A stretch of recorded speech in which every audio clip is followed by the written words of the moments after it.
Hello, today we would like to share with you a tip how to avoid tangling while you're wearing two necklaces. For that particular tip, I'm going to use two necklaces roughly similar in the thickness of the chain, and I'm going to put the first one right behind my neck and leave the clasps hanging right here.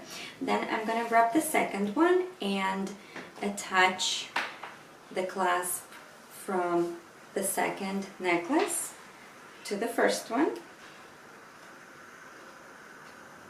So now I'm having this super long necklace right over here, and I'm going to wrap it around my neck like this and attach the remaining clasp. Now I'm going to turn it and adjust the lengths. You can choose which one you would like to have on top and which one on the bottom, and I'll show you the result in a second. And here is the closer look. I hope it's going to be useful for you. Bye!